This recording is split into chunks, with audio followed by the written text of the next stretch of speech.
sitting on my porch on a warm spring afternoon, breathing in the scent of lilacs and lavender, and enjoying the taste of cold lemonade in my mouth.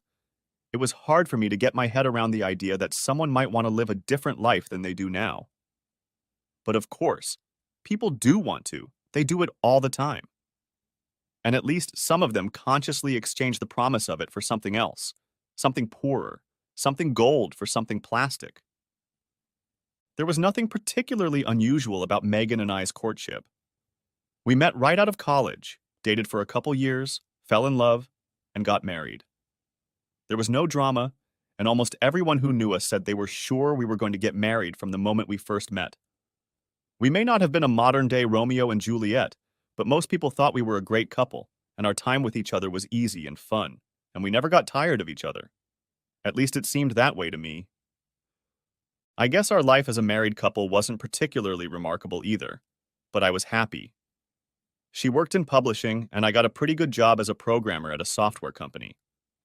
We were renting half of a duplex and saving up for a house. We had 2 cars, a big TV, and pet fish. We enjoyed the ordinary things, going to the movies, going out to dinner, dancing. We made plans for the great American dream, and as soon as we had enough money, we were going to start a family. We talked about our future as if we were ordering it from a catalog. We wanted at least 2 children, a boy and a girl, and a house with a porch, a fireplace, and a big backyard with lots of shade trees. Life was good, and it seemed like it was only going to get better from here on out. Our trajectory toward the fenced-in American dream was right on track until Megan met Teresa Thomas. Teresa worked in the copyright department at Megan's company. She was single, carefree, and, Megan thought, led an incredibly interesting life. After their first meeting, I remember Meg coming home night after night to tell me everything about Teresa. What she said, what she wore, who she argued with, or what she did at the party. Soon Teresa became a mandatory topic of conversation at dinner, after a movie, in the hot tub, anywhere. Honestly, it didn't bother me at first, but after a while I noticed that Megan wasn't just admiring Teresa's life, she was envious of it. She talked enviously about the trips she took with her boyfriend, the carefree existence she led, going to parties and concerts and going to expensive restaurants. Unspoken was her saying that she wished she had more of what Teresa had, and gradually that message became annoying. A couple months after they met, Megan started taking Teresa out to eat and socialize with her, and that's how I was first introduced to my wife's obvious role model. I'll be the first to admit that she was pleasant to look at. She had smooth olive skin, long black hair, a curvy, well-built body, and dark, penetrating eyes. But as attractive as she was physically, her personality annoyed me. She behaved in a superior manner and seemed to think that all the people around her should be at her service. She often made snide remarks about those outside her circles, and, generally speaking, her subordinates made up the vast majority of the people she met, and I'm sure I was one of them. It was unclear at first where this arrogance came from. She went to community college and certainly didn't seem like some intellectual giant. Her job wasn't particularly exciting, and she certainly didn't have a lot of money of her own. Sure, she was good-looking, but she wasn't a supermodel, and there are plenty of equally beautiful girls without that attitude. Honestly, all I could conclude was that her sense of superiority was directly related to her idea of being associated with the better class of people.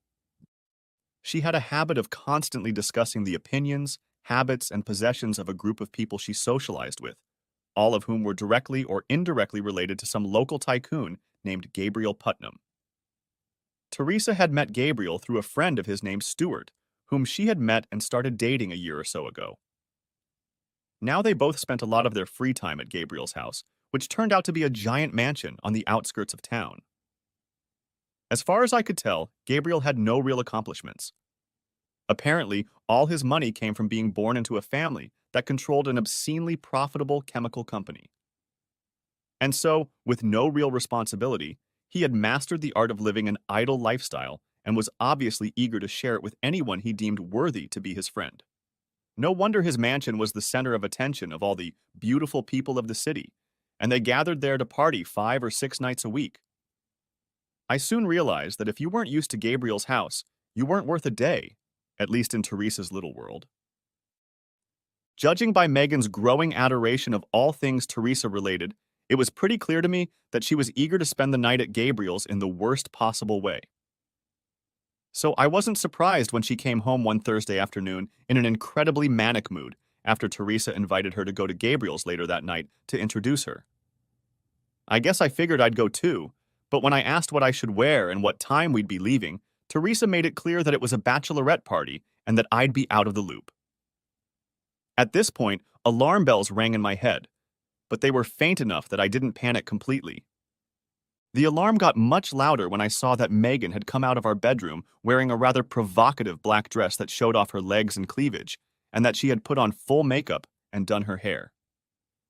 When she dressed up like that, it took my breath away, and that night, in a dress that showed off all her beautiful curves, she looked like a dream with sandy hair, brown eyes, and pale skin.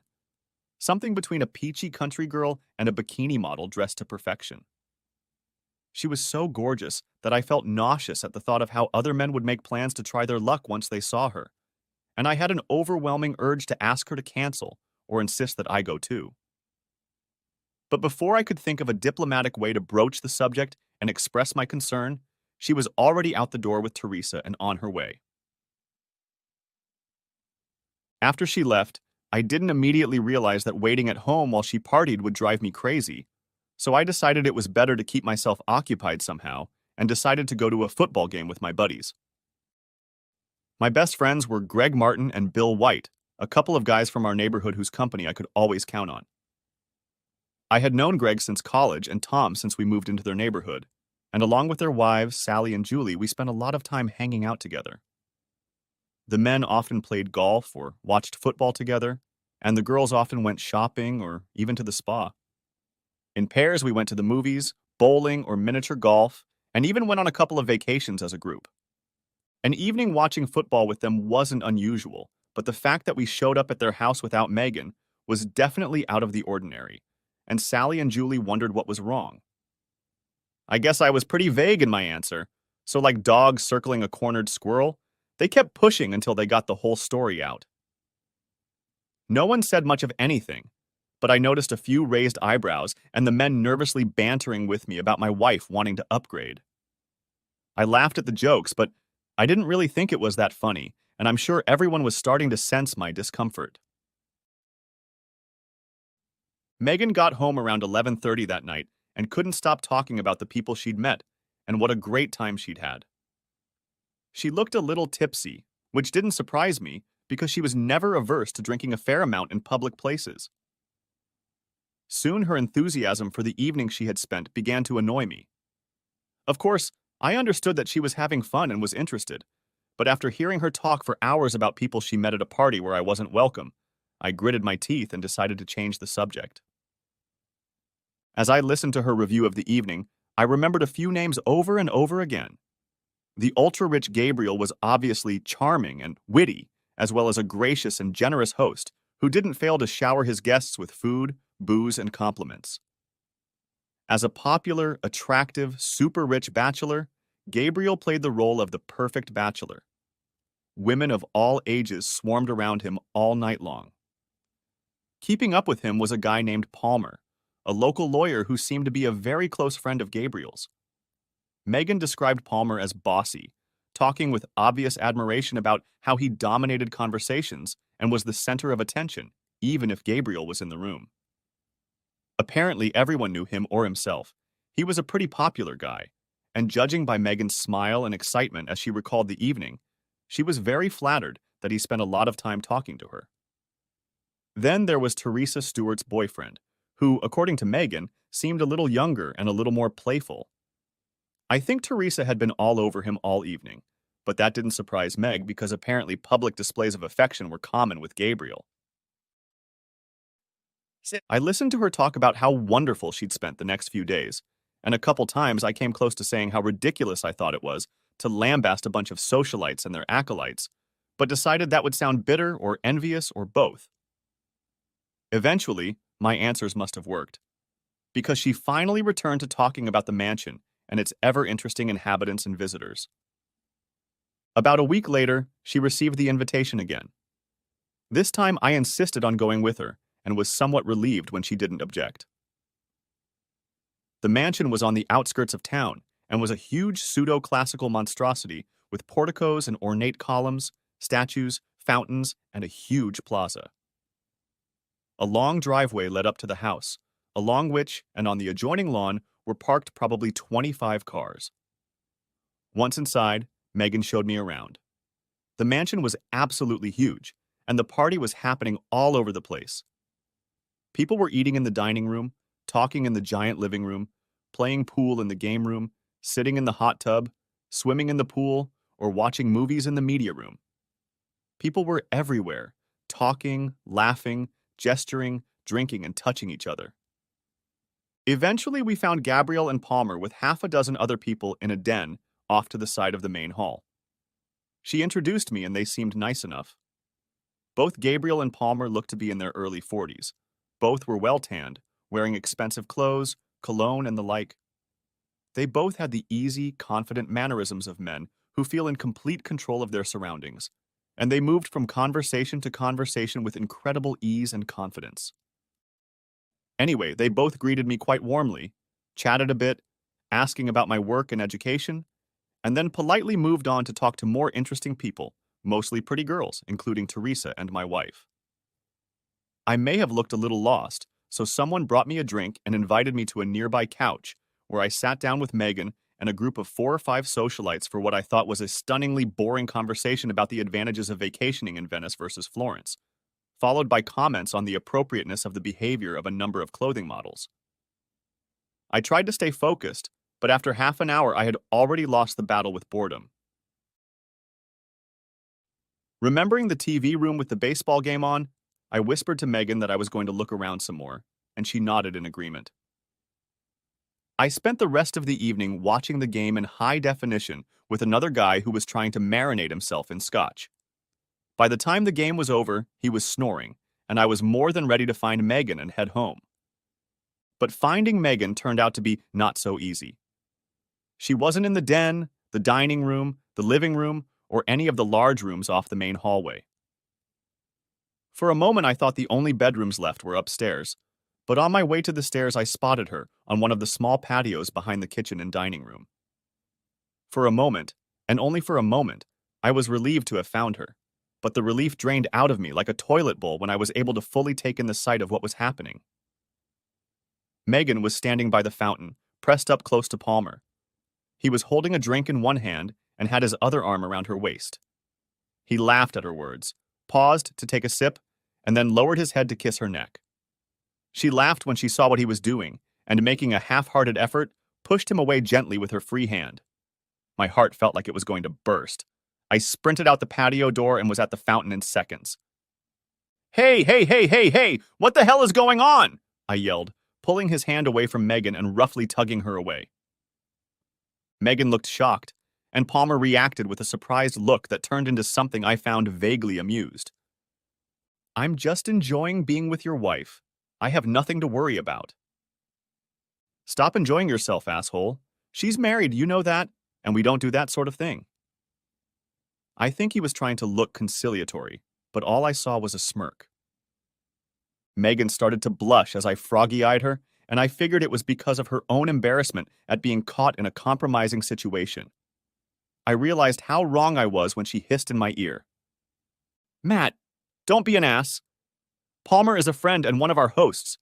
You're overreacting.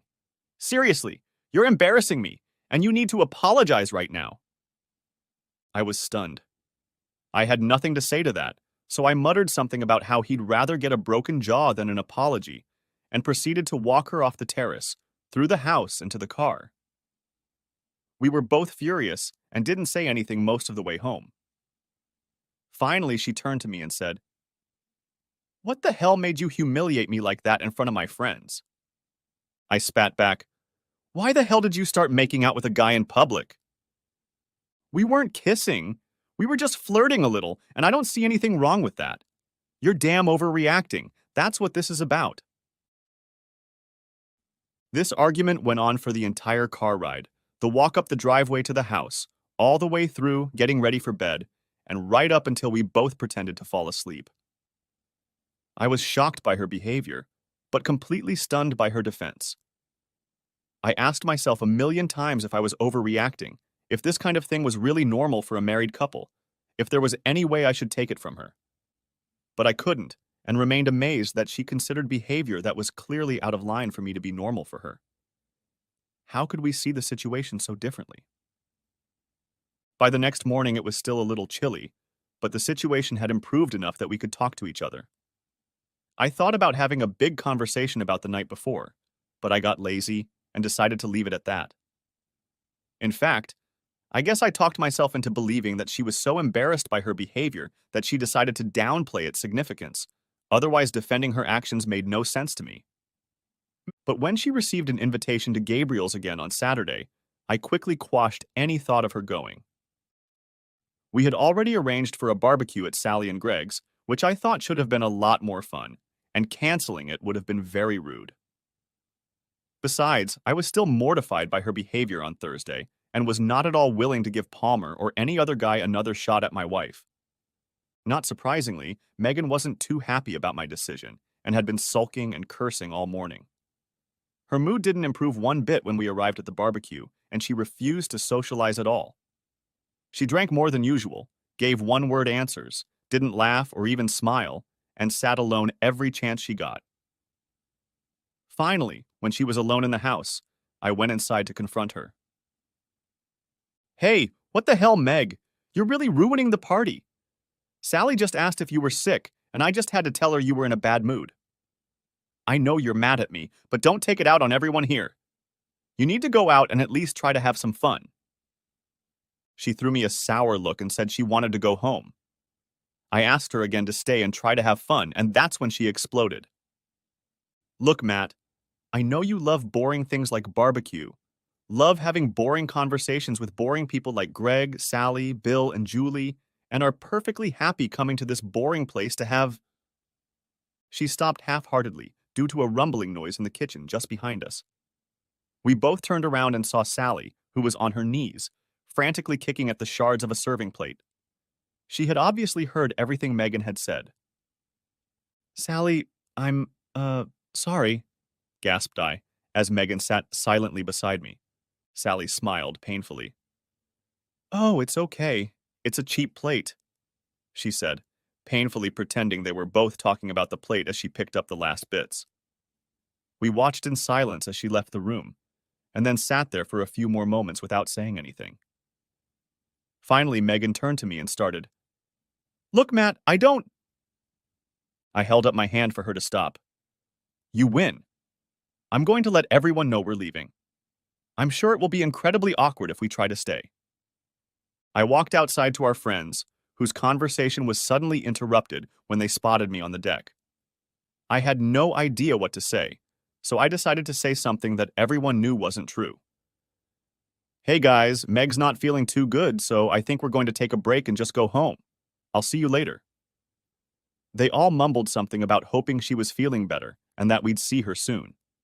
There didn't seem to be anything else to do, so I took Meg and left. All the way home, I was worked up and didn't say anything, realizing that if I opened my mouth, I would explode.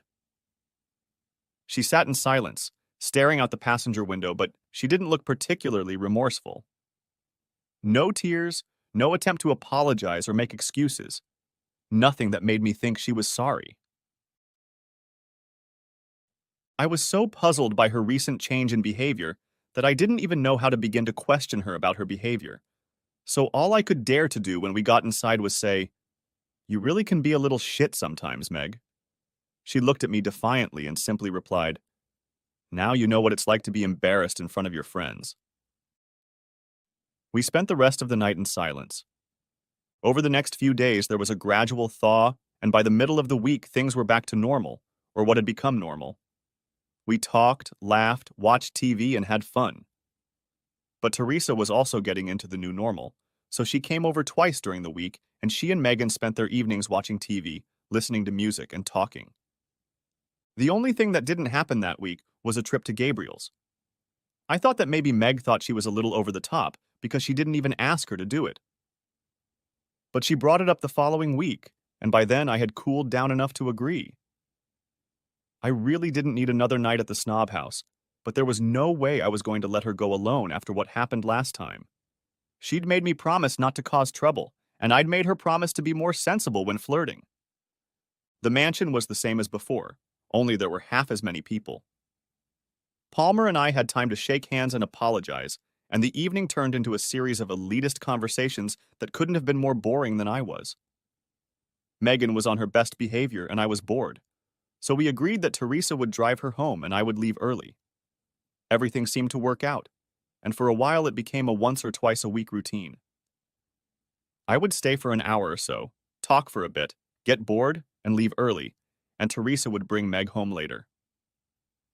Megan seemed happier, and I found myself adjusting. It seemed like a win-win. Around the same time, there was a commotion at work. There was a major update to some software that had an expired release date, and it turned out to be very, very glitchy. I was pulled from all my normal duties and tasked with fixing it, and as usual, I didn't get much help. My boss made it clear to me that it would be very good for my career if I could fix it within a couple months, and also suggested that they might have to find someone else if I couldn't. So naturally, I knew I would be spending a lot of time at work after hours and on weekends.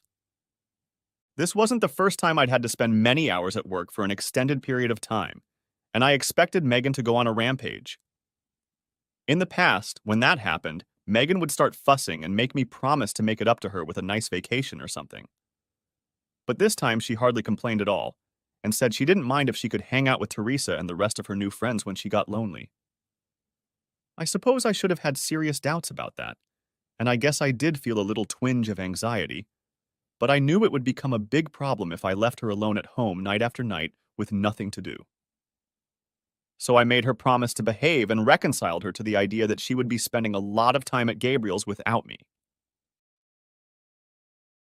I spent the next couple months working tirelessly on the project and not only got rid of bugs, but also made a couple updates to the code itself. I was happy with my work, and so was my boss, so all was well at work. Things were good at home, too. Meg and I didn't fight, and when we had time to be together, we got along great. All in all, except for the limited time we spent together at work, things were pretty much the same as they had been before Teresa came along. Well, after a couple of months, I finished debugging and tweaking the program, and it finally went live. It was so successful that my superiors promoted me, gave me new responsibilities and a raise. The price for this, however, was that even though I was working less than I had during debugging, my hours were still longer than before. So, in a way, we were still working the pattern established in the previous months. We had a little more time to spend together, but if I had to stay late at work, Megan would head over to Gabriel's for the evening, which usually happened a couple times a week. Valentine's Day was approaching, and it occurred to me that I wanted to buy Meg some more clothes. She loved wearing it, and I loved looking at her in it. It seemed like a great idea.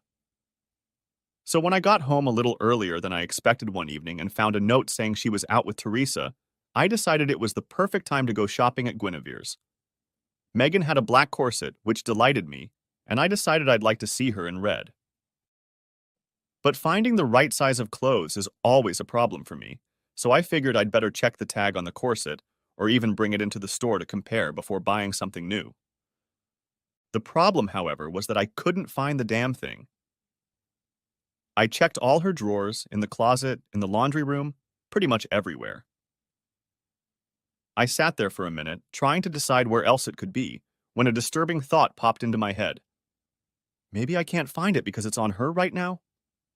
At first I brushed the thought off, but the more I pondered it, the more likely that possibility seemed. Then came an even more frightening thought. If she is wearing it, who is she wearing it for, and what are they doing? Now my mind quickly oscillated between the certainty that she was having fun with some man at Gabriel's and the decision that I was paranoid and that there must be some other explanation. In the end, though, the suspicious part of me began to win out. I called her cell phone and the call went to voicemail, and then I called Teresa's phone and it went to voicemail as well. I couldn't think of any other way to find out what was going on other than to find Megan and find out what she was up to. which meant going to Gabriel's place. I hesitated for a couple of minutes, contemplating whether or not I should seek her out and confront her, but I finally realized I had to know. I got in my car and drove to Gabriel's house. When I pulled up to the house, there were only half a dozen cars parked in the driveway. When I saw that one of them belonged to Megan, I knew I was on the right track, but my heart dropped into my stomach and I felt my life start to fall apart. I parked, walked purposefully down the driveway, and knocked on the door, which was answered by Jordy, a huge, affable black man with a shaved head whose job it was to provide quiet and security. I thought about trying to squeeze past him to get inside, but even though I'm a pretty big guy, Jordy had 50 pounds of muscle, and I knew I wouldn't get far. I decided to act as relaxed as possible. I said hello, chatted a bit, and pretended I was welcome. He recognized me from previous visits and didn't obstruct me when I passed him in the house. As casually as possible, I started looking for any sign of Megan. I checked the patios, vestibules, and living rooms. When I entered the kitchen, I saw Teresa and Stuart sitting at the table, drinking wine and eating some kind of cheese. They were both dressed in robes, and Teresa's hair was uncharacteristically unkempt. Everything about them seemed postcoital. When I entered the room, she looked up and her mouth fell open in surprise and a hint of worry flashed in her eyes. "Teresa, where's Megan?" I asked as calmly as possible.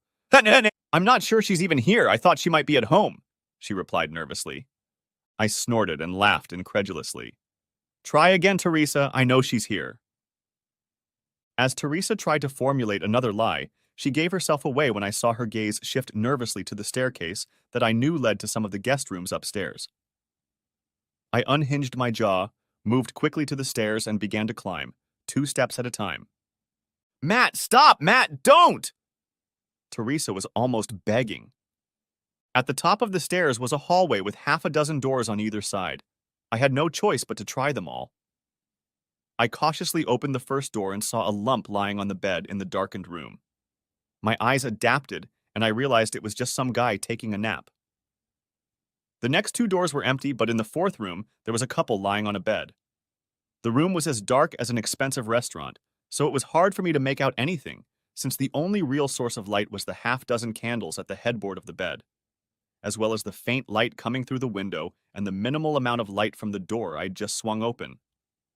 The couple on the bed didn't react in any way when I slipped into the room, and I figured they either hadn't heard me or were so used to the occasional peek that they just weren't intimidated by the thought of a temporary or casual onlooker. I looked closely at the woman, and in the candlelight, I could make out her face as she turned slightly. She looked just like Megan. I stepped closer, and my foot hit something on the floor.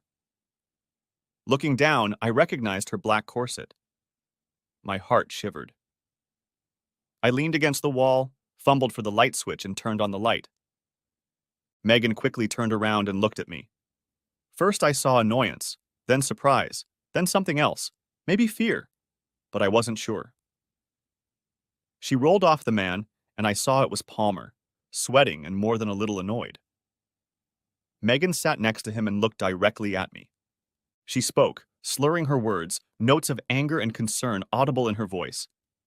"Matt, why are you here?" "I came to see my wife," I said. "It's good to see you, honey." We stared at each other, looking for something, anything at all, to make this situation understandable or acceptable. I could see that she was on the verge of tears, and although I didn't realize it at the time, I think I had already crossed that line myself. But along with the pain, I felt anger rise up in me, white, hot, and explosive. I felt my fists clench, my jaw clench, and my nostrils flare. I took a purposeful step toward the bed, toward Palmer, and the fear reflected in his eyes. I knew I was going to hurt him as physically as he had hurt me, but as I approached the bed, a large hand grabbed my shoulder and spun me around.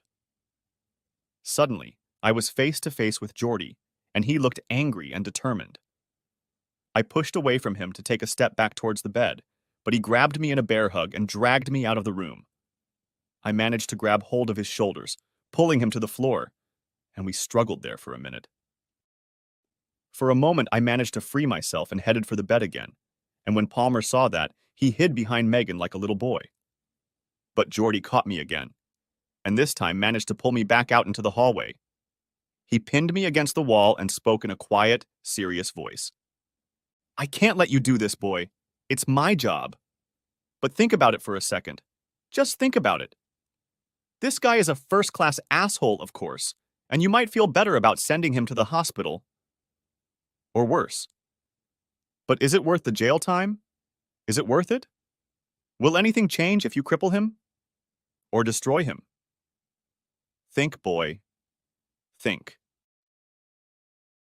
I continued to struggle with him for a minute or two, but his words seared my soul. I could accomplish nothing by talking or fighting. My shoulders slumped in a sign of surrender. Shit. It was all I could say. I looked him in the eye and nodded. He let me go and I started walking down the hallway. At the end of the hallway, I turned around and saw Megan in her robe at the door, looking at me, following me. I'm sorry, Matt, she said. Bitch. I replied and saw tears gathering in her eyes. She didn't follow me as I started down the stairs.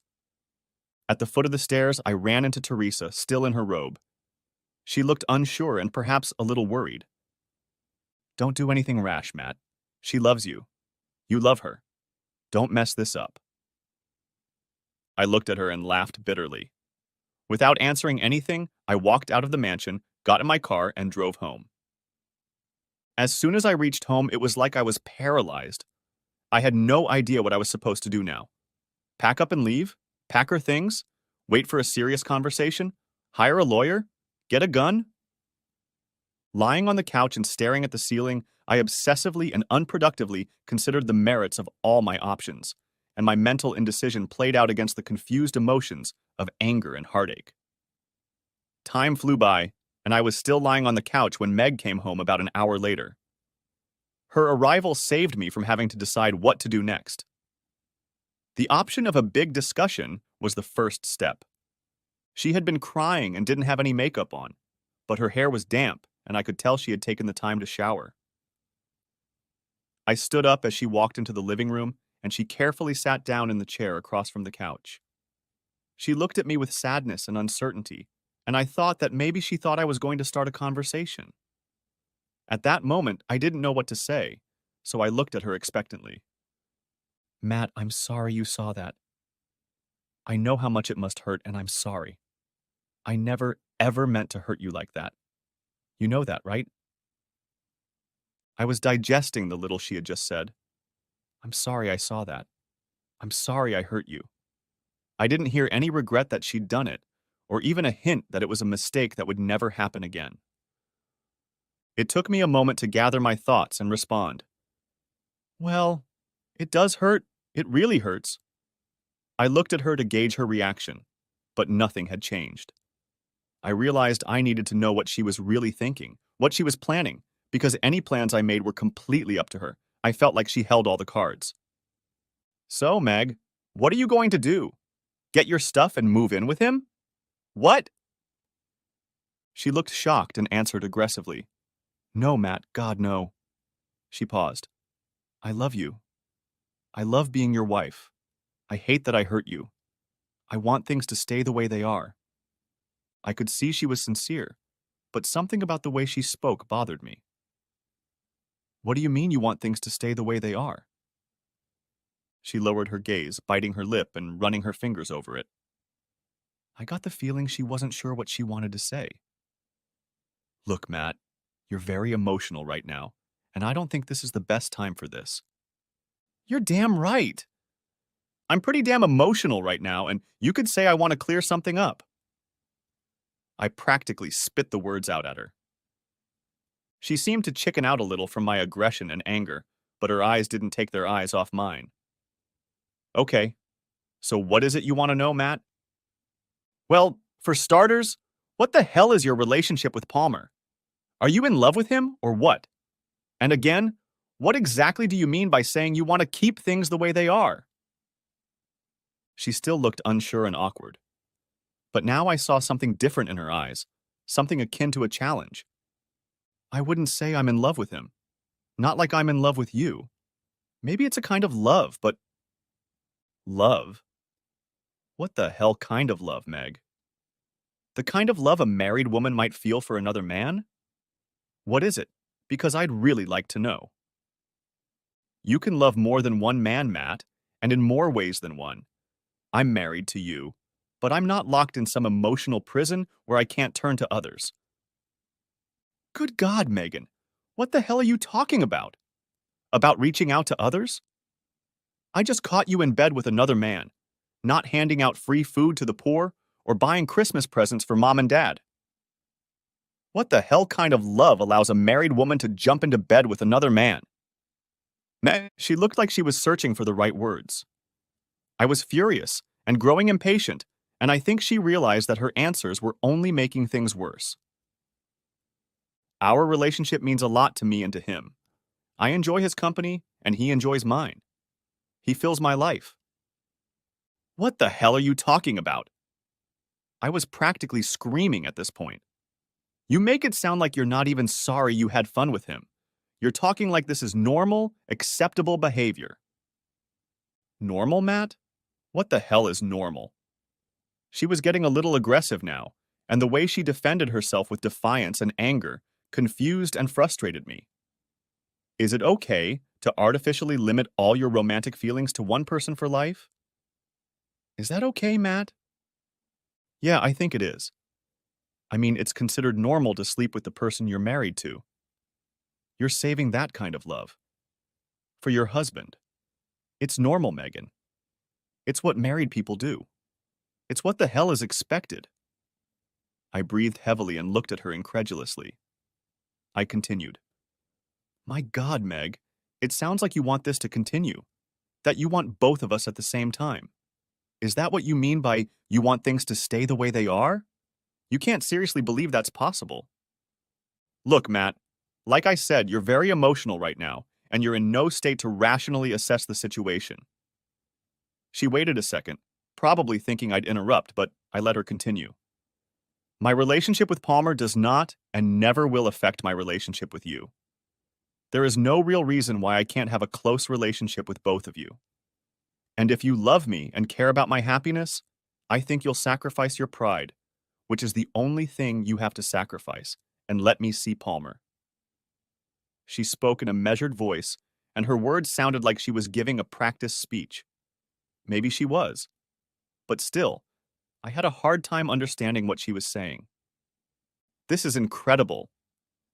Matt, couples do this all the time. Maybe, but as far as I'm concerned, people like that aren't really committed to each other, or even married. You know that. You know I don't understand the whole open marriage thing. In fact, you once thought exactly the same thing. I'm not talking about an open marriage where we go out and have fun with whoever we want. You could have fooled me, because I'm pretty sure I've seen you having fun with Palmer. I don't want to sleep with anyone. I just want a relationship with Palmer and with you. I want to be your wife, and his what? His whore, his party girl. What? She bit her lip, pondering. I don't know. Probably his mistress. I want to be your wife and his mistress.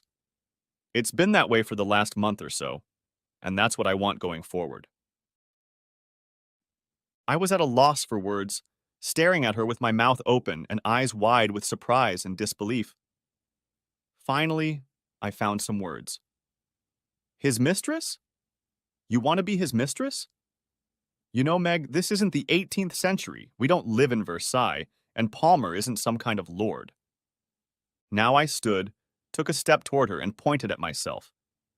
And you know what else? I'm not some wimpy dandy who's willing to put up with this shit. I'm not going to flush my self-respect down the toilet just so you can play Marie Antoinette or whatever the hell you want to be. At this point, I was so angry, confused, and frustrated that I felt completely out of control. I couldn't take it anymore, and I knew that if I continued to argue with Meg, the situation would likely get worse. For the first time in my life, I understood how a man could hit a woman, and I didn't want to cross that line. You know what, Meg?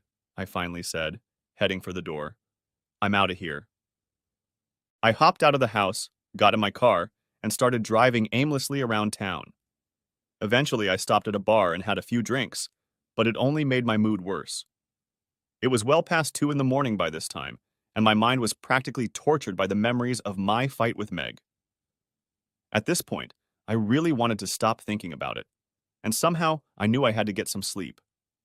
Benadryl always knocks me out, so I bought some at the drugstore and checked into a motel. Thanks to the alcohol, the late hour, and the Benadryl, I managed to fall asleep in spite of myself. I woke up around noon the next day, and it took me a few minutes to get my bearings. It was Saturday. I didn't have to go to work. I was staying in a motel because I had a fight with Meg. The argument was because she wanted to continue sleeping with her lover. I felt a wave of nausea come over me. My heart sank, and my mind instantly flared up. Experiencing a terrible feeling of loneliness and rejection, I tried in vain to make some sense of my situation. Nearly losing consciousness from the excitement, I realized I was desperate for advice and perspective. I needed a friend. Like a robot, I drove to Bill and Sue's house. When I arrived, they immediately knew something was wrong. I looked and sounded like a wreck, which was very appropriate because that's exactly how I felt. Bill brought me a beer, and we sat down together in the living room. Even though the fight with Meg was occupying all my thoughts, it still took me a while to tell Bill what had happened. It hurt me to tell him what had happened. It hurt my pride. It hurt to admit that the woman I loved had turned out to be nothing like I had imagined her to be. It hurt to admit that another man had been able to claim her. Bill listened attentively to the story. He didn't rush me or ask questions, but he shook his head incredulously throughout my story. I was on the verge of tears and stopped several times to pull myself together. How are you feeling? Are you going to be okay tonight? I don't know, Bill. Honestly, I feel like shit, I guess, but I think I can hold my own. And how do you feel about Meg? Disappointed? Murdered? Reconciled? What? I thought for a moment. Probably a lot of things. I'm furious at what she did. I guess I'm also humiliated in a way. I mean, she knows I'm not going to put up with her having a lover. She knows that. That's why I think she really did leave me for some other guy. Bill shook his head. She didn't leave you, Matt. She walked away from herself. She left what she used to be and became someone else. She hasn't been what she used to be for a long time. I think so. Ted thinks so, and so do the girls. The present Meg really isn't the same woman you married. That made a lot of sense, and I nodded, mulling over his words. Bill patted my knee, stood up, and said, "Hold on a second." He went to the kitchen, came back with a card, and held it out to me. It was the business card of a lawyer named Charles Taylor. Look, I don't know if this is necessary, but I think you need to at least think about some legal matters. This guy is pretty good, Bill explained. He helped my brother-in-law with his divorce, and I think he can help you. As far as I can tell, if it comes to a divorce, you two shouldn't have much to fight about, so a lawyer might not be necessary. But if her boyfriend is a lawyer, I think you'd better call someone like this guy to even things out just in case. His words made sense, and I told him I'd call Taylor Monday morning. I stayed at Bill and Sue's until almost midnight, and after declining an invitation to stay the night, drove back to the motel and fell into bed there. The next morning, I went home to get my clothes and things. Meg wasn't there, and she had left a note explaining that she had tried to call me but couldn't because I had left my cell phone at the house. She asked me to call her and told me that she had gotten her stuff and moved out, so I wouldn't have to move. She spent half a page apologizing for me finding out and tried again to explain how she really thought we could save our marriage even though she was in a relationship with Palmer. She promised that I would get all the attention and love I needed. Eventually, she asked me to call her so we could talk some more. I thought about what she had written. I thought about what she had become. I thought about her request to talk, but I didn't see the point. I didn't call. I didn't answer the phone. I watched TV without realizing what I was watching, listened to music, curled up in a ball and tried not to cry. Eventually, I managed to get some sleep and put the worst weekend of my life behind me. As planned, I called Charles Taylor on Monday morning. I managed to get an appointment a few days later, so I carved out a couple hours at work to meet with him. Fortunately, his office was fairly close by, so getting there and back was no problem. Taylor mostly handled divorce cases and, from what I heard, usually got pretty good results for his client. He wasn't a scorched earth kind of guy, but he had a reputation for protecting his client's interests without starting a war. I was angry, of course, but apparently if I was going to start looking for legal remedies, I wanted to make sure I didn't burn bridges in case Meg came to her senses and I changed my mind. We moved on to the facts of our marriage. How long we had been married, what we had in the bank, how much I made, how much Meg made, what we owned. He told me it didn't really matter why we were divorcing, especially since there were no children. I could be a Satan worshiper with a meth addiction, or she could be a prostitute who'd like to bring home any number of STDs, and it wouldn't change the outcome much. Nevertheless, he wanted to hear my story. I wasn't sure if he was just curious or if he figured a story would help him decide how to represent me. So I took my time telling him the events of the past few months. He listened quite attentively and nodded or shook his head in agreement or disagreement with what I was saying. When I mentioned Palmer's name, a look of recognition came over his face. Are you talking about Palmer Atkinson? Yes, that's him. Do you know him? He's a lawyer, I think. And, of course, we went to law school together, in the same class. He paused for a moment, deciding whether to give any more information. You know, his name is actually Peter. He goes by the name Palmer because he thinks it sounds more sophisticated or something. Holy shit. I laughed a little. I think he's all about looks. Yeah, mostly. He's not exactly a shoulder-to-shoulder kind of guy. I'm pretty sure he graduated in the very last place in our class, and I highly doubt he ever took the bar exam. As far as I've heard, he's never practiced law. I was a little surprised to hear that. He seems to live well. Nice clothes, nice car. What does he do for money? Yeah, well, his wife is something of an heiress, so I guess he won the marriage lottery, so to speak. I was stunned. His wife? He's married? Really? What the hell? Taylor frowned. Sorry, I thought you knew that. Yeah, I'm pretty sure he's married, or at least I'm pretty sure he was married. He sat back down. Do you think it would matter to Megan if she didn't know? Maybe. But when she was married, it didn't matter much to her, so maybe not. Now I had one more thing to think about. If she didn't know, did it matter to Megan that he was married? If so, did it matter to me if she wanted to come back at this point? I doubted neither until I remembered some of her words from our confrontation. Couples do it all the time. She knew. She knew, and it didn't bother her. I spent the next few days in constant, forced isolation. I turned off my cell phone and refused to answer my home calls. Megan left half a dozen messages saying, "We need to talk," and asking me to call, but I just didn't see the point. I read the letters she sent. She wrote long, complicated, rambling notes trying to get me to see things from her perspective, painting a picture that our life together wouldn't be so different if she had outside interests, and that I would be free to do what I liked without her interference.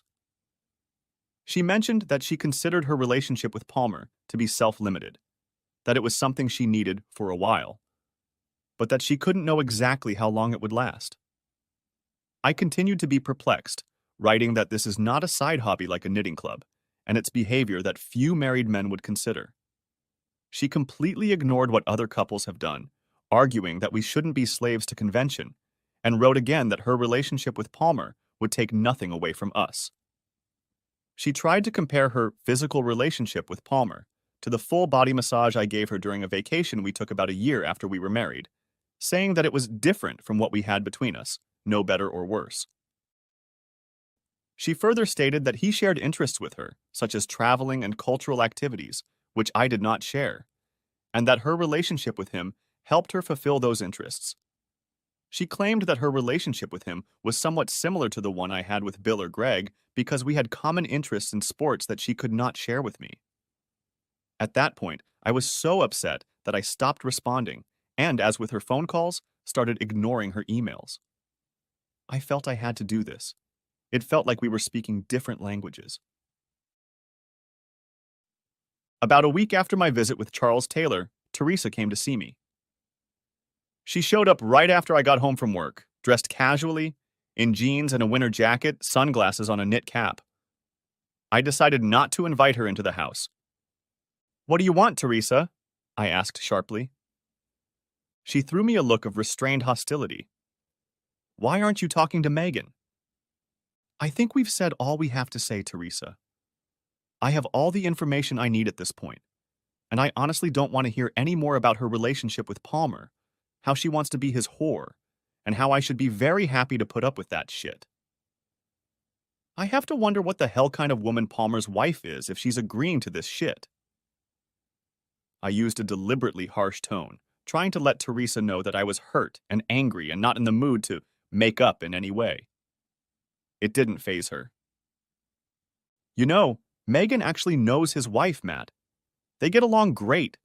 In fact, they understand each other very well because she's had a couple boyfriends herself. She lets Palmer do what he wants to do to be happy, and she gets the same.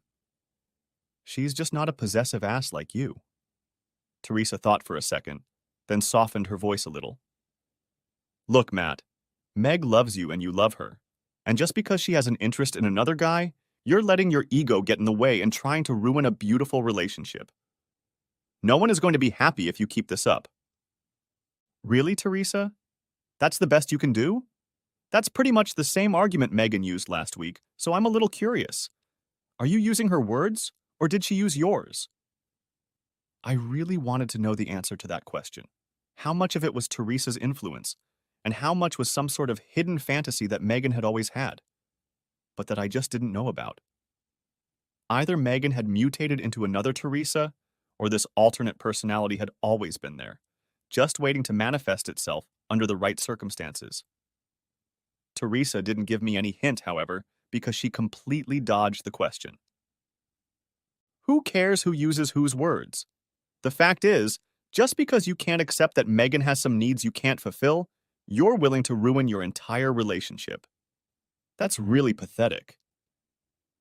I knew she was trying to hurt my feelings when she said I couldn't meet Meg's needs, and truth be told, I was. But to call my disagreement with her affair pathetic was too much. Anger and frustration had been building up inside me all the time we'd been talking, and now it all burst out like a red-hot geyser as I unleashed a diatribe in a burst of bitter and hurtful words.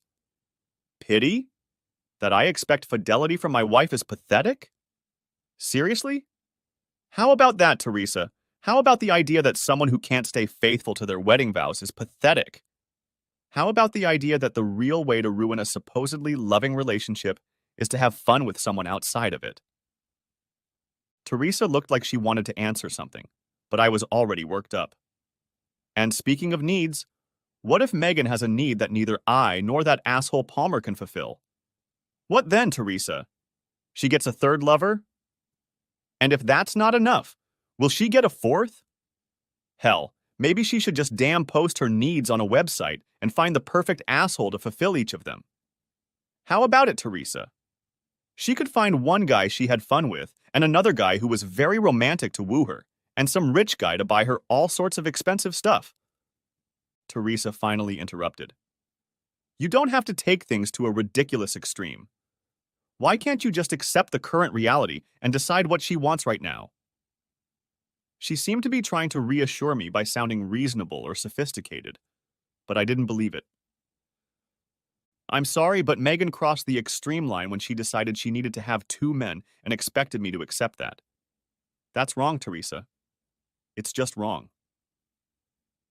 I stopped and took a second to catch my breath, and when Teresa didn't say anything back, I started again. And what about my needs? How about the fact that one of my needs is to have a faithful wife who is devoted to me enough not to have fun with other guys? How am I going to fulfill that need in this little relationship you've devised for Meg and me? By the end of my second tirade, Teresa was visibly upset. Again, Matt. What the hell is going to change for you personally if Megan spends some time with another guy other than a blow to your pride? Are you really going to make Megan choose? Because I really don't think you can make her give up Palmer right now, And even if you could, she'd be mad at you forever and probably end up dating him or someone like him anyway. Why force her to make that choice? Why can't you be happy with what you have now, with what you've had for the past couple months? Were you really that unhappy? I was tired of arguing and tired of Teresa, and as I pondered her words, I realized that neither she nor Meg understood the state of my mind. Suddenly the choice seemed clear, and I shook my head and said in a submissive voice, I'm not going to make Megan choose. You won't? She looked slightly puzzled and perhaps a little hopeful that she had succeeded in getting through to me. No, I'm not going to. I pointed toward the kitchen. Hold on a second. I have something I want you to take to Megan. I quickly made my way to the kitchen, grabbed Charles Taylor's business card, and returned to Teresa at the door. Here, give this to Megan. It's my lawyer's business card. If she comes to his office in the next couple days, she can sign the divorce papers without having to get them at work. It will save her the embarrassment. Teresa stared at the card incredulously. Wait, what's this? I thought you just said you weren't going to try to get Megan to give up Palmer. I shook my head in mock disbelief. You and Meg just don't understand each other, do you, Teresa? No, I'm not going to force her to choose because there's no choice anymore. I think you both think there is some kind of negotiation going on, but there isn't. The marriage is over, and I think that happened when she slept with Palmer. And honestly, if that hadn't happened, then when I saw how much she disrespected me, thinking I would go along with it, that made it final. Teresa's surprised look was replaced with understanding, and perhaps a little fear. You're not even going to fight for your marriage? People work on things like that. I even laughed at this point. As far as I'm concerned, you don't have to fight for your marriage. Understand, Teresa, the marriage is over, and there is no more choice or negotiation. Please be sure to explain that to Megan, because frankly, I don't want to talk to her any more than I have to. Teresa watched stunned as I slowly closed the door in her face. Part 2. I discovered that ending a marriage is not as easy as closing the door. Of course I had made the decision and I knew it was the right one, as I realized I couldn't live with the arrangement Megan wanted. But even though I had smugly announced the marriage between myself, Megan, and Teresa, I was having a very hard time adjusting to the situation. All the time, all the emotion, and all the effort I had put into my 5-year marriage seemed wasted, and I couldn't shake the feeling that every moment of happiness I had experienced with Megan was either a lie or had been tainted by something she had done. It seemed that everything I did and everywhere I went reminded me of Megan and happier times. I found myself walking out of the restaurant without finishing my meal because my dish was the same one I had ordered the night I asked her to marry me. The tulips blooming all over the neighborhood were a painful reminder that they were her favorite flowers. Labradors were her favorite dog, rock was her favorite music, vanilla was her favorite smell. Sunny days reminded me of days spent outdoors, camping, gardening, or just walking. If it rained, I remembered lazy days by the fireplace, cozying up in a plaid blanket. It became impossible for me to sleep in our bed, eat at our table, or even live in our house, and eventually I had to move out of the duplex. Frankly, I was absolutely miserable, and I wanted to believe that she was experiencing the same loneliness and sense of loss that I was, and that she would at least express some regret. The marriage was over, I knew it, and I knew it was my decision. But I desperately wanted some sign, some signal that she valued our relationship, and that on some level she deeply regretted her choice. Unfortunately, aside from a few half-hearted attempts to get me to change my mind, she had basically given up, and it was clear that she was more than willing to quietly leave our marriage. See, I understood that it was easier for her because she had a lover, someone she could be with, who dulled the pain and made it easier for her to move on with her life. It seemed unfair to me that Megan could go on with half of what her life had become, and I was left without mine, especially since her half included new and apparently exciting things. While I didn't and couldn't know everything she did that summer before the divorce was finalized, I did know that she spent most of her free time with Palmer and Teresa and their band. I also knew that she had gone on vacation with him at least twice, once for a weekend in San Francisco and another time for a week in Europe. If she missed me, her new lifestyle no doubt eased the pain. The divorce was finalized a few months after my conversation with Teresa on my doorstep, and without much difficulty. The financial issues were fairly straightforward. Since I originally lived in the duplex, I had to give her some money for the furniture we owned, but otherwise it was handled quite simply. We each took half of our savings, clothes, and other personal items. She took her car, I took mine. Even though I had initiated the action, I couldn't shake the oppressive feeling that it was so insanely easy to end a marriage that each of us had promised would last until death. And though I was already struggling to come to terms with it, I was surprised at how devastated I felt when we finally got the signatures and I watched Megan walk out of the lawyer's office, no longer my wife. I was staring off into space, contemplating how weird, sadly surreal, and clinical the divorce proceedings had been, when I heard Taylor clear his throat. I glanced over at him and saw the concerned look in his eyes. "Are you okay?" he asked. "Yeah, I'm fine. Why?" "Well, you don't look fine." "It's been a rough day, you know. The end of something I thought was good and that I thought would last forever. Hard to swallow." I shook my head slowly, trying to contain my emotions. "Do you have doubts about whether or not you did the right thing by breaking up?" asked Taylor. "I don't think so, no. She completely betrayed me when she started dating Palmer, so I wanted out. I wanted a divorce even though I knew it would hurt." I thought for a moment. But I guess I wanted her to pay some kind of price.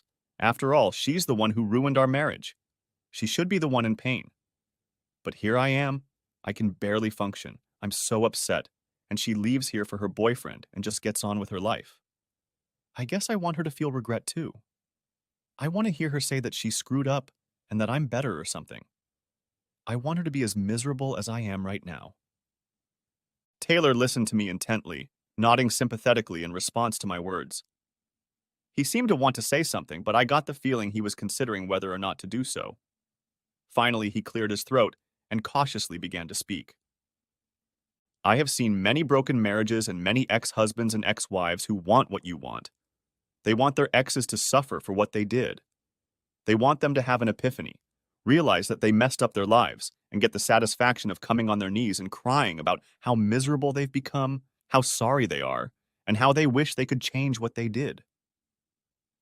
He looked at me intently. The look said he wanted my full attention. But here's the thing. It almost never happens. And even when it does, even when a tearful ex admits in great detail all the things he did wrong and all the things he regrets, that admission doesn't do much for smart people, because these are the ones who adjusted well after the divorce, who moved on. They have a new wife, new kids, a new home, and a new life, and they no longer care about the old life, the old wife, and the old resentments. I don't know for sure, but I have a feeling that someday Megan is going to regret a lot of what she did. But you can't wait for that day. You have to start living a life where you don't care at all how she feels. It's the only way to stay happy. Hell, it's the only way to stay sane. I didn't take Taylor's advice at first, though I thought about it a lot over the following weeks as I wandered through life, trying to adjust to the huge, gaping emotional wound Megan had left me. That wound demanded my attention, reminding me of my loneliness, her betrayal, and my apparent failure as a husband and as a man. In its best moments, it was like a tethered wolf that growled, trying to get my attention and threatening to slam into me if I let it break free. At its worst moments, it was like a fatal injury that caused unbearable and unrelenting pain until it consumed me whole. At work, I was almost unapproachable, writing code in silence, never talking or smiling to my coworkers. When I was with friends, I would mope, almost aggressively, and bring a dark cloud of uncomfortable gloom into their homes. When I was alone, I stared at the television, at the words in a book, or at the ceiling, waiting for the hour hand on the clock to magically bring me closer to something resembling happiness. When I slept, it was only after I cried. It went on like this for weeks, maybe months. I wanted to take Taylor's advice. I wanted to stop thinking about Megan and just be happy. I wanted to have a new wife, a house, a baby, and a dog. But I couldn't figure out how I was going to achieve that. I felt like a man without clothes, tools, or even a map, sitting on an ice floe in the middle of the ocean who just wants to get home or at least get warm. How do you force yourself to be something you're not? To feel what you don't feel? In the end, I think it was my friends who started to break the ice for me. Over time, in their company, I began to enjoy the things I used to do: playing games, playing sports, going camping, going to the movies. They were kind enough to continue to put up with my moods and tirelessly try to do their best to bring me out of my melancholy. And so, each week I talked more, smiled more, and eventually laughed more often. See, one night, after we had dinner and played a couple video games, they all jumped on me and started insisting that it was high time I started dating again. In mock agony, I accused them of trying to get rid of me and that they wanted to dump me and my problems on some poor, unsuspecting girl. They lashed out at me and gave me an ultimatum, an offer they correctly thought I couldn't refuse. They had 6 tickets to a concert I really wanted to go to. One of the tickets was mine if, and only if, I could get the girl to go with me. Of course, they knew I might try to trick them into going to the concert, so there were a few conditions. She had to be unmarried and a non-native. She had to be about my age, so I couldn't invite one of the old widows from work. And she couldn't take money in exchange for a date, which pretty much eliminated my first plan to ask out one of the working girls from downtown. I had a pretty brunette with a good figure at work that I was somewhat friends with, and it turned out she was available and willing to go. I felt awkward at first, but we ended up having a good time. The concert went great, we went in for a bite to eat and a few drinks afterward, and I even felt comfortable enough to ask her out. We saw each other a few more times, had fun, and even though we both knew we would never be a couple, spending time with her gave me the courage and boosted my ego to keep trying. Over the next few months, I gradually started going on dates with some frequency, and soon I was going out almost every weekend. I found that several girls at work, at the gym I went to, or at the few parties I attended, were more than interested in me. Their attention and interest really made me feel better about myself. While I did enjoy their company, I did not, or perhaps could not, get into a serious relationship with any of these women. With a couple of them, I became quite close. All the while, I made time to spend time with my friends. We did the usual things, and they would ask me about all my latest dating adventures. Sally and Julie were particularly interested in who I really liked and who I was thinking of getting into a serious relationship with, and were invariably disappointed when things didn't work out. I figured that sooner or later they would try to take a more active role in getting me into a long-term relationship, so I wasn't particularly surprised when I went to watch the Super Bowl, I found, in addition to 2 other couples, a pretty girl about my age who just happened to be there to watch the game, but was absolutely my date for the evening. Her name was Leanne. She had strawberry blonde hair that she had put up in a ponytail, emphasizing her cute round face with a slightly upturned nose and a few freckles. She was short in stature, probably a full foot shorter than me, and she had a slender figure. She had a lazy, toothy smile and was very easy to talk to. I didn't realize right away that she either really liked football or she was very well coached by Bill and Greg, because she said the right things at the right moments. This made it easy to strike up a conversation, and it didn't take long before we were talking, arguing, and joking about what was happening on the field. But by the end of the game, the topics of conversation went beyond football, and we started talking about work, ourselves, and life in general. She was a nurse who grew up in the area and worked at the local hospital, where she met and became friends with Julie, who was also a nurse. To my surprise, I also learned that she had a boyfriend named Danny, who was one of the numbers counting specialists at the hospital and was out of town for the weekend. From what she said, I gathered that they had been in a pretty serious relationship for some time and were in fact engaged. But for various reasons, they had both decided that it would be a good idea to step back and rethink things. She spoke about him in a clinical, almost dispassionate tone, as if she was trying not to say anything that would get her emotional and embarrass her. So, since their relationship was no longer strictly exclusive, and she was feeling a little lonely on Super Bowl Sunday, Julie had invited her over to her place.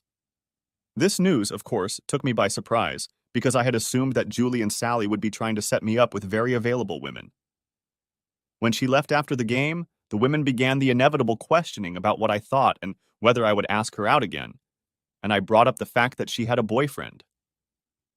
Julie tried to explain. Well, like Leanne said, they were in a serious relationship for a while, but now they're not, and they both go out with other people from time to time. But she still has a boyfriend, and she made it clear that they almost got married.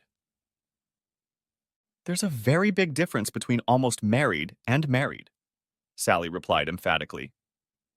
What about almost married and completely free? That's a very big difference, too. I shot back. Julie snorted derisively. Come on, she's not almost married now. That was months ago. And frankly, I think that ship has sailed. How do you know? If it was over, that's what she would have said. And frankly, I don't want to get involved with a girl who is one step away from a serious relationship. I don't think it's a good idea. Julie raised an eyebrow.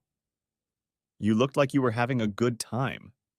It can't be such a bad idea. I had a great time, absolutely.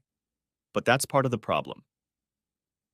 I thought for a moment, and then continued, trying not to hurt their feelings too much with what I was about to say. I just really don't want to get burned right now. Seriously, I really appreciate you trying to set me up like this, but I just don't understand why you thought it was a good idea for me. Julie looked thoughtful and a little surprised. We didn't set you up. I laughed. Oh, come on! 3 couples. Big show, nowhere to sit but next to her. Don't try to trick me. It was an obvious setup. I repeat, Matt, we did not set you up. Julie paused and looked at me intently. We were setting her up. Huh? I replied as eloquently as possible. Julie smiled. Look, Matt, you've been dating just fine for a few months now, and I'm sure it won't be long before you find the right girl for something more serious. You don't need our help. She, on the other hand, needs a really nice guy. She paused again, hesitating whether to continue. Matt, the truth is that her relationship with Danny has become more than toxic, but she just can't give it up. She needs someone like you to help her break free. I was stunned by what Julie had just said. I still felt like a fool trying to get my footing in the dating world, so the thought that Julie and Sally thought I was doing great took me by surprise. Besides, given my recent experience, I didn't like the idea of playing the role of the other man in front of a woman who wasn't out of her relationship yet. Did I really want to help win the girl away from the other guy? Did I want to be a smaller version of that asshole Palmer? Nah, it would have been an easy decision if I wasn't having a good time with her, but I was having a good time, and I couldn't escape the thought that, other than a boyfriend, she seemed to have everything I wanted. I ended up sitting at work all evening and all the next day contemplating whether or not to call her. By Monday evening, I decided it wouldn't hurt if I tentatively contacted her to see what would happen. It took a little while to work up the courage, but I finally called her and invited her over the following Friday night for dinner and possibly dancing. She seemed happy to hear from me, but responded to my question about Friday with a disappointed tone, saying she already had plans. I figured it was an excuse and tried to gracefully exit the conversation, but she quickly replied that she was free on Saturday and hoped it would be okay. It did.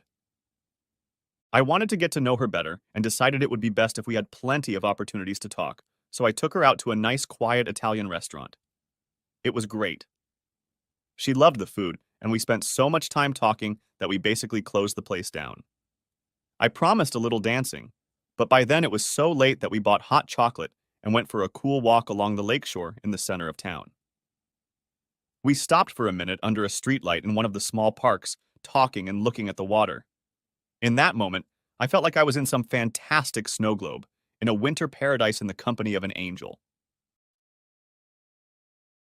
Over the course of the week, I texted her now and then, and even spoke to her on the phone a couple times. She had plans for Friday again, but said she could free up her schedule for another date on Saturday. It turned out that the only thing that disappointed her about our first date was that we missed the opportunity to go to the dance, so I tried to arrange to make it happen. Our dance date started about where we left off the week before. We sat and talked for about half of the fast songs, but barely skipped the slow ones, dancing closely and so comfortably that it felt like we'd been together for a long, long time. But as good as I felt with her, I was struck by the fact that I'd felt this way before, and I couldn't help but feel that if I really fell in love with her, I would be extremely vulnerable to new heartaches. I wanted to be with her, but I had to protect myself. I warned myself that I couldn't give myself to my feelings and to her until I was sure she would give herself to me. I didn't want to expose my newly healed wounds to another emotional trauma. When I drove her home, she invited me in for coffee. Over the next few months, I saw Leanne as often as I could, fitting my time around her days and nights with Danny. We had a lot of fun, and we were growing closer. In the back of my mind, I knew I was playing with emotional fire, risking heartbreak again, but at the same time, I was happier than I'd ever been in a long, long time. It might have been smarter to back off until she was done with Danny, but at that moment I couldn't bring myself to even consider that option. All was well until July, when the 3-day weekend that included the 4th came around. We made no official plans, but we communicated, and I assumed we would get back together. I called her a couple times during the week just to talk, and agreed that we would spend the next weekend together. But on Friday afternoon, I called her to see what time I could pick her up, and I immediately realized that our plans to get together were in jeopardy. She hesitated for a long time when I asked what she'd like to do, and it was obvious she had some bad news she didn't want to share. When she finally broke it, I felt like I'd been punched in the gut. The night before, Danny had surprised her with an invitation to go to Vegas. They were leaving for the weekend right after work and wouldn't be back until late Monday night. She tried to reassure me, and I tried to be gracious, but I'm sure a little bit of bitterness did break through. How can you not be at least a little bit bitter when the woman you're in love with announces that she's going on vacation for a few days with another guy? It was a bad weekend for me, and I tried to pass the time by going out with friends. But mostly, I was an emotional zombie, and it felt like my life was just unfolding again. I felt lonely and abandoned, and with the feeling that it couldn't get any better, I imagined what they were doing: gambling, dining out, walking hand in hand, getting close. The images I was creating were eating away at me and turning my gloomy mood into a midnight mood. Saturday night, I had a dream. I was in a hotel in Las Vegas, walking down a hallway identical to the one in Gabriel's mansion, with rooms on either side. I opened several doors looking for Leanna, but couldn't find her.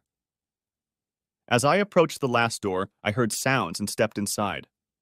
I was struck by a vision I had seen before. A woman, a light came on, and she jumped off a man. It was Leanne and Danny, but he looked like Palmer. She smiled at me and laughed. "Sorry, Matt, but you're not good enough to take care of a woman by yourself." She turned back to Danny. My heart skipped a beat, and I woke up sweating and panting like a dog in the summer. Sunday morning, staring up at the ceiling in my bedroom, I reluctantly realized that chasing after Leanne was making me almost as miserable as I'd been during the divorce. I had to stop the bleeding and move on. I couldn't afford the emotional price I knew I would pay if I allowed myself to fall completely in love with a woman only to lose her again to another man.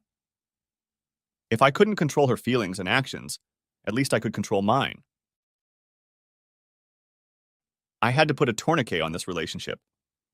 She called me late Monday night when she got back, but I didn't answer then or when she called several times on Tuesday.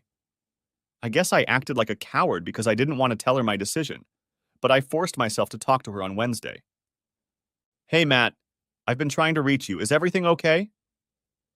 I was careful and circumspect in my answers. "Yeah, everything's fine. How was Vegas?" She didn't answer right away, and I suspected she was picking up on an appropriate answer, something truthful that wouldn't hurt me too much. "It was fun. Some gambling, dinner, caught a couple shows, that sort of thing. Not the best time of year to go to Vegas, though. It was really hot." The conversation continued, but I wasn't very talkative. I think she was waiting for something, maybe an invitation to get together, but I didn't offer. Finally, she asked when we could meet for a date or just to spend time together. I took a deep breath. "Well, Leanne, I don't know. I think it would be nice if we backed off a bit. Maybe give each other some space. I heard her sigh softly over the phone. Her voice trembled slightly. Why Matt? Leanne, look, I don't think I feel comfortable with us continuing the relationship. I had a really shitty weekend, and to tell you the truth, I just don't think I can handle a lot of that kind of stuff at this stage of my life. I've had a lot of heartache over the past few years, and I can do without it. I heard a sniffle and a small cough. I see. So you're just mad at me for going to Vegas? I'm sorry it was last minute. I didn't know what to do. Danny already bought the tickets, and I. Leanne, it's not about you going away for the weekend, I interrupted. It's about the fact that this trip has finally dotted all the I's in your relationship with Danny. I guess I was fooling myself by not paying attention to the fact that you're in a pretty intense relationship with another guy, intense enough to fly away for the weekend.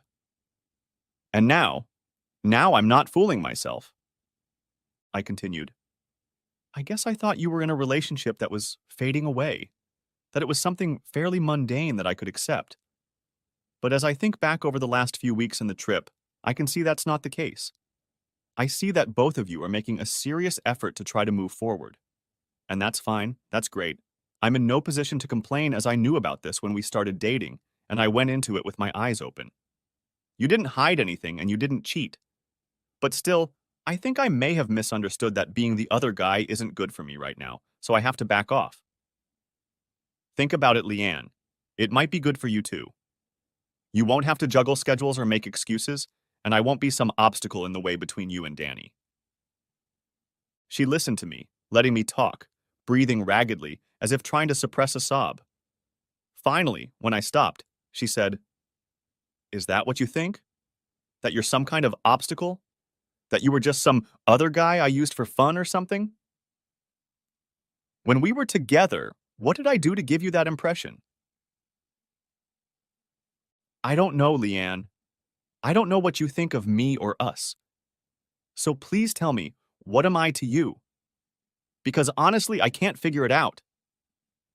She started to cry. I've been trying to get to know Matt. I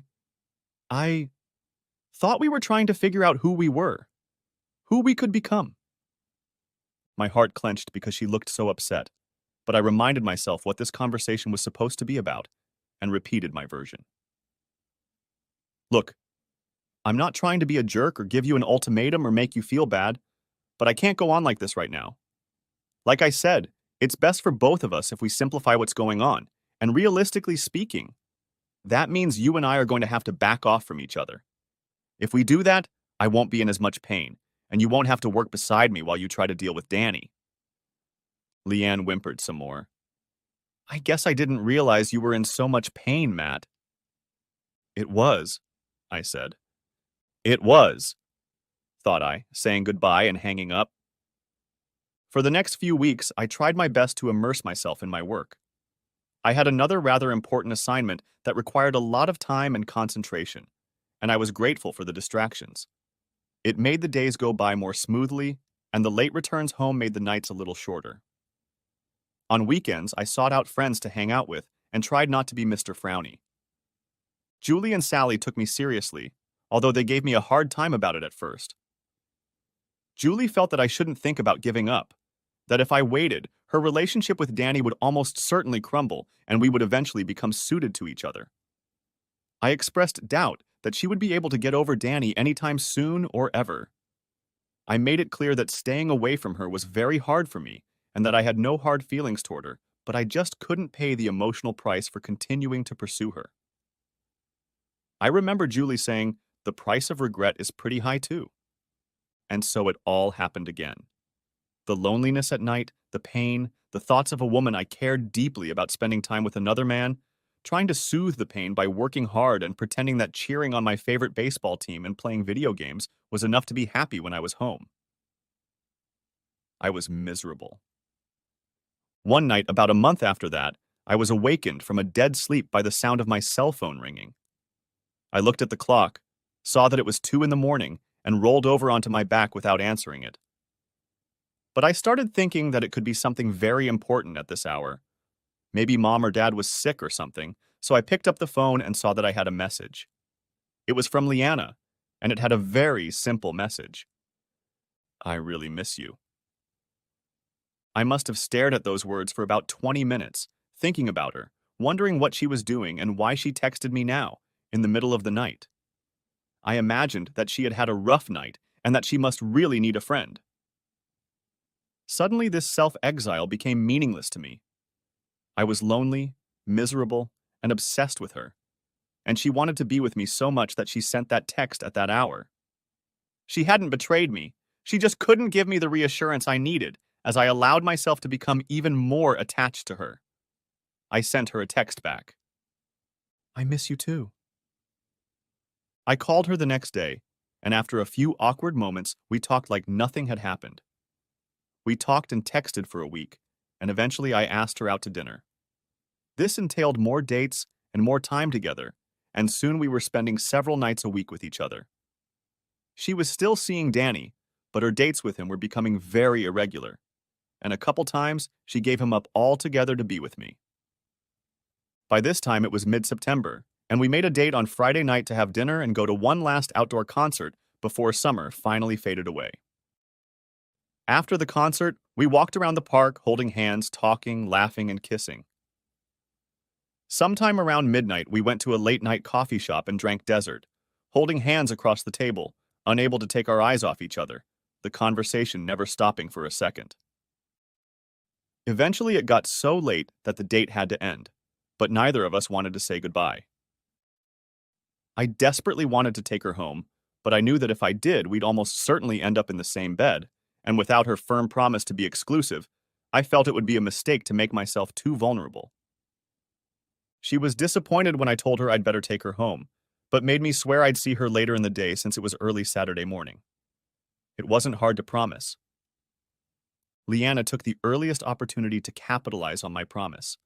She showed up unexpectedly around 8 in the morning, laughed at me when I opened the door in an old robe, unshaven and head-scratching, and announced that she was going to start the day right. She said she wanted to show off her culinary skills, and while I showered and shaved, she made a couple omelets and hash browns. Over breakfast, we had a lively conversation and playfully argued about what we should do that morning. Eventually, we decided to visit the planetarium and spent the morning and part of the afternoon watching presentations about stars and planets. Around mid-afternoon, we grabbed a bite to eat at a nearby sandwich store and then took a short walk through a nearby park. The conversation lagged a bit, and in the silence I saw Leanne bite her lip, mulling over something she obviously wanted to say. Her hesitation alarmed me because I didn't want to hear anything complicated.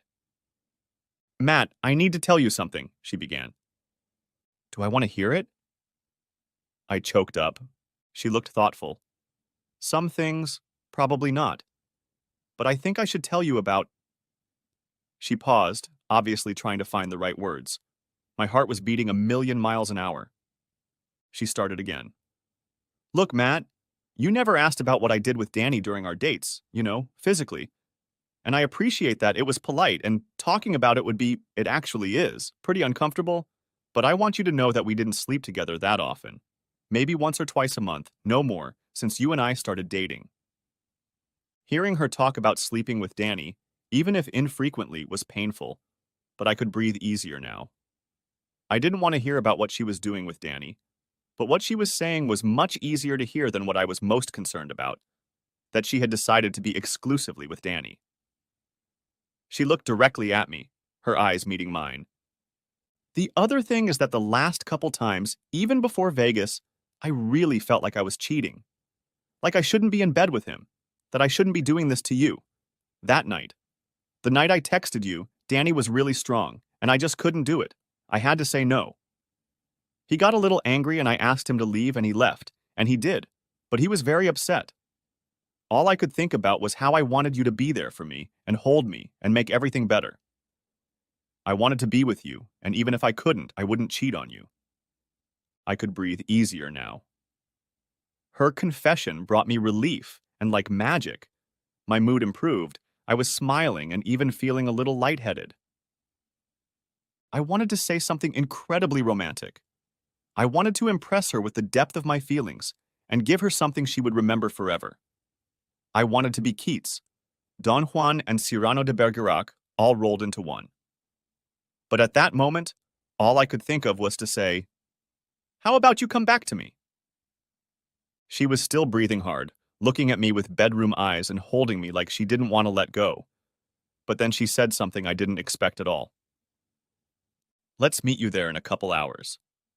I need to take care of something first." I was more than a little surprised and more than a little depressed. I asked what she needed to do, where she was going, why she couldn't do it later, but she was evasive, and given my recent track record, I was more than concerned. We reached my car, and I drove her to her house. She ran to her car, got in it, and drove off without entering the apartment, driving as if she had been shot with a gun. Her sudden departure made me think a million miles an hour. Naturally, I imagined she had better things to do than be with me, and felt pretty lousy about it. In the span of about 10 minutes, I went from being sure she wanted to be with me to not being sure of anything.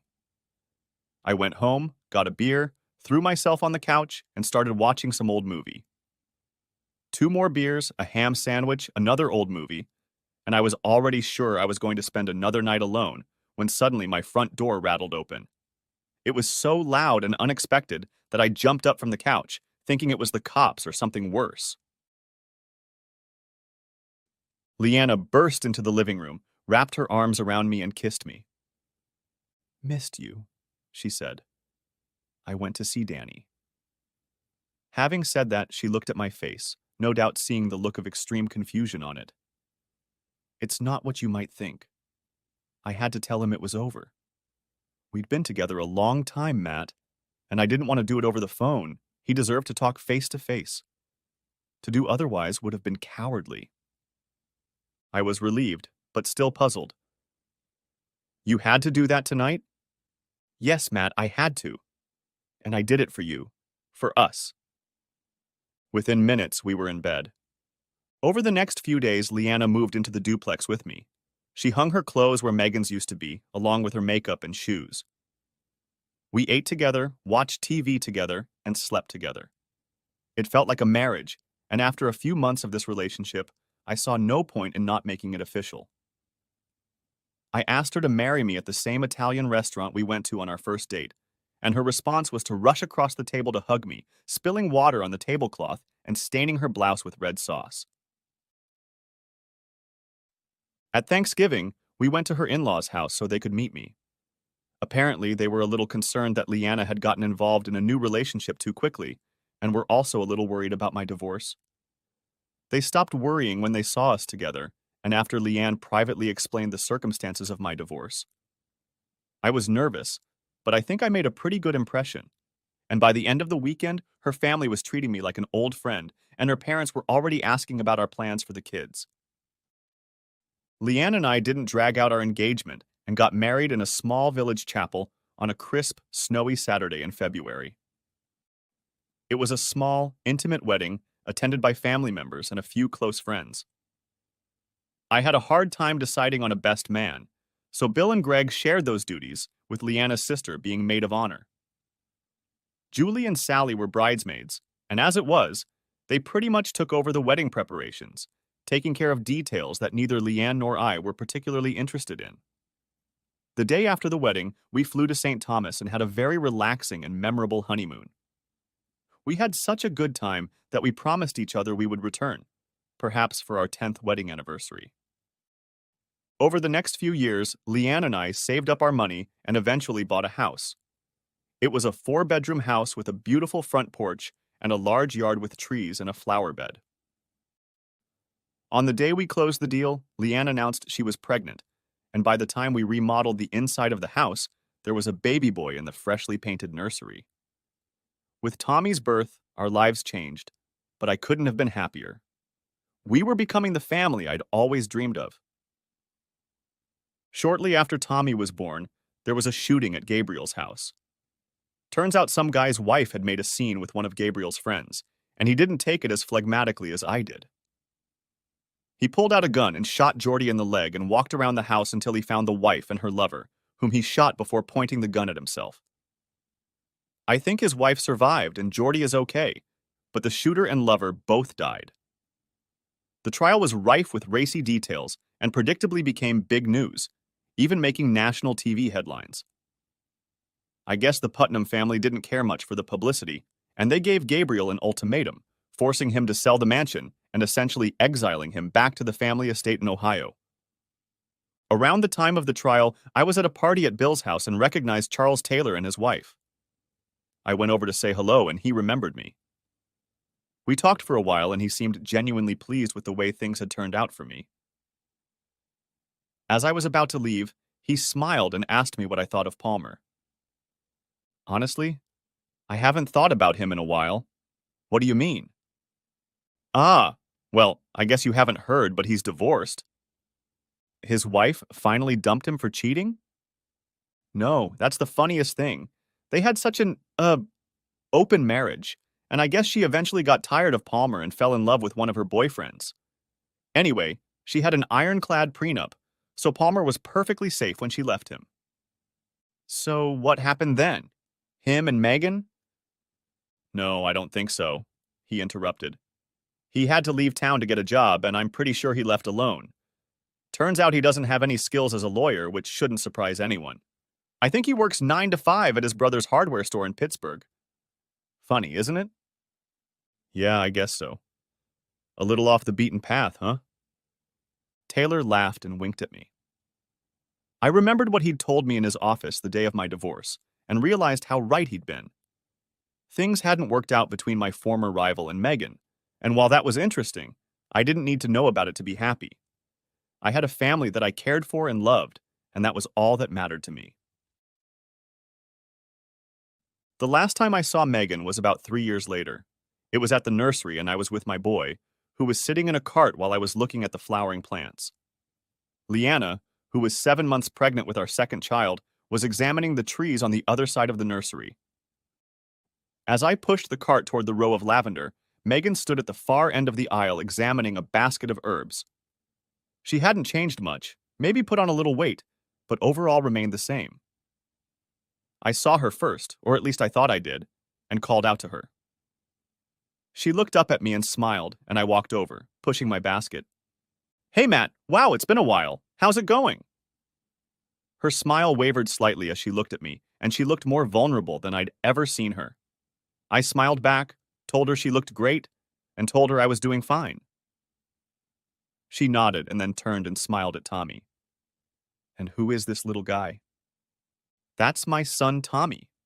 Tommy, can you say hello? As usual, he was a little shy and very quietly mumbled something that could be mistaken for a greeting. He's a sweet little boy. She smiled. So, how are you, Matt? What do you do? We talked about gardening for a bit and then found out how life was generally going. She was still working the same job, making pretty much the same paycheck. She wasn't seriously dating anyone and hadn't for some time. I wasn't entirely sure, but from what she said, I got the impression that her relationship with Palmer had ended long before he had to leave town. She mentioned that Teresa had married Stuart, but apparently the mutual commitment didn't work out for them, and they divorced after a year. Teresa moved in with Megan after that, but eventually they stopped getting along and she moved out after a few months. So now Megan lived alone in a small downtown apartment that didn't have much greenery. She said she buys herbs to plant in the little window box and envies the big garden I have. When we finished talking, Leanne showed up and I introduced her. We chatted for a couple more minutes and then said goodbye, and Leanne and I checked out and walked to the car. But as usual, Leanne forgot something and ran back to the store while I drove the car to the exit. A couple minutes later, Leanne came out of the store looking a little worried. I asked if she was upset, but she quickly put on a smile and shook her head, claiming she was just trying to make sure we hadn't forgotten anything else. We returned home and spent a typical spring day gardening and goofing around. Eventually, Tommy, Leanne, and I settled down on the porch swing, drinking lemonade, smelling the lilacs and listening to the sounds of the neighborhood. The silence was broken by Leanne. So what were you and Megan talking about before I got here? Oh, nothing. Just about gardening and stuff. I didn't really have anything to say. It was a little awkward, really. You didn't say anything bad? Of course not. Why do you ask that? I was puzzled. Because when I got back to the store, she was standing in the same aisle crying. I had to go around her so she wouldn't see me. She looked really upset. I shrugged my shoulders in response, as I didn't know what to say about it. But as I thought about it, I remembered all the plans Megan and I had made when we got married. Plans to have a house with a garden and trees, an unbreakable relationship, and a close, loving family. And I thought I might understand why our conversation had been so upsetting. I remembered what Charles Taylor had told me years ago about moving on, and then I wouldn't care if Megan regretted her choice. I eventually followed that advice, and it served me well, but it wasn't quite right because I didn't care at all how things turned out for her. I moved on and loved my life, my wife, my son, and my home. But as I looked out from the porch onto the front lawn, hugging Leanna, Tommy in my lap, and breathing in the smell of lilacs, I realized what Megan was missing, and guessed she knew what she was missing too. I guess a truly caring and benevolent person wouldn't take pleasure in another's misfortune, but I couldn't help myself. Megan had traded gold for plastic, thrown away her dreams for short-term pleasure, and couldn't get them back. I pulled Leanna closer to me and smiled. The end. Thanks for watching. I hope you enjoyed it. So subscribe to my channel and watch the next video.